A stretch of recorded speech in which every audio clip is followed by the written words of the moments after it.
ગાંધીધામ અને આસપાસના વિસ્તારમાં ચાલતા બેંક એકાઉન્ટ ભાડે આપવાના મોટા કૌભાંડનો પર્દાફાશ થયો છે, જે કેસમાં 4 આરોપીઓને પોલીસે ઝડપી પાડ્યા છે। સાયબર ક્રાઇમ પોલીસ દ્વારા હાથ ધરાયેલી કાર્યવાહી દરમિયાન જાણવા મળ્યું છે કે આરોપીઓ ગરીબ, મજૂર અને જરૂરિયાતમંદ લોકોને કમિશનની લાલચ આપી તેમના દસ્તાવેજો મેળવતા હતા। ત્યારબાદ તેમના નામે વિવિધ બેંકોમાં બચત તથા કરંટ ખાતા ખોલાવી તે ખાતાઓ સાયબર ગુનેગારો સુધી પહોંચાડવામાં આવતા હતા। તપાસમાં સામે આવ્યું છે કે નેટવર્ક મારફતે કુલ 105 બેંક ખાતાઓમાં 43 કરોડ 93,80,000 રૂપિયા જમા થયા હતા। આ નાણાં online investment fraud, part time job fraud, caller ID fraud, fake YONO application fraud, WhatsApp APK hacking fraud, fake clothing website fraud તથા એઆઈ આધારિત ઇન્વેસ્ટમેન્ટ ફ્રોડ સહિતના વિવિધ સાયબર ગુનાઓમાંથી મેળવવામાં આવ્યા હતા। National cyber crime Samanvay portal 90 ફરિયાદો નોંધાઈ છે। કર્ણાટક, રાજસ્થાન, પંજાબ, ઉત્તરાખંડ, પશ્ચિમ બંગાળ, મહારાષ્ટ્ર, તામિલનાડુ, દિલ્હી, હરિયાણા, ઉત્તર પ્રદેશ, બિહાર અને તેલંગાણા સહિતના અનેક રાજ્યોના ભોગ બનનારાઓના નાણાં ખાતાઓમાં ટ્રાન્સફર થયા હોવાનું તપાસમાં સામે આવ્યું છે। ગાંધીધામ વિસ્તારમાંથી સંચાલિત નેટવર્ક દ્વારા બેંક કીટ, ઈમેલ આઈડી તથા પાસવર્ડ જેવી મહત્વની માહિતી કુરિયર અને વોટ્સએપ મારફતે શ્રીલંકા સુધી પહોંચાડવામાં આવતી હતી।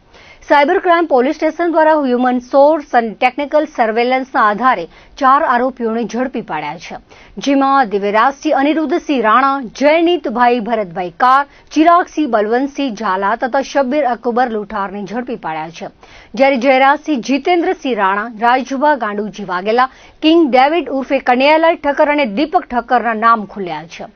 પોલીસે આરોપીઓ પાસેથી અલગ અલગ કંપનીના કુલ 7 મોબાઈલ ફોન કબજે કર્યા છે।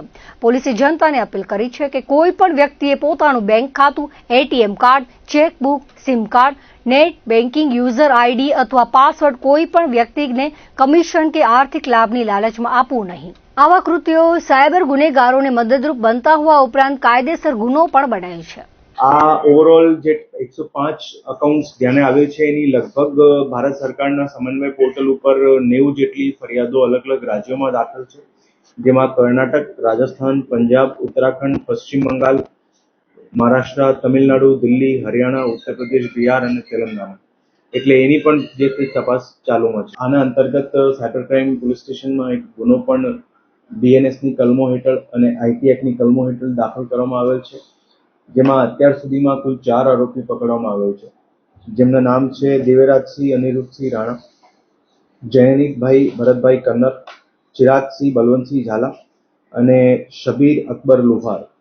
એને સિવાય બીજા 4 આરોપી જે છે એને પકડવાના અત્યારે બાકી છે।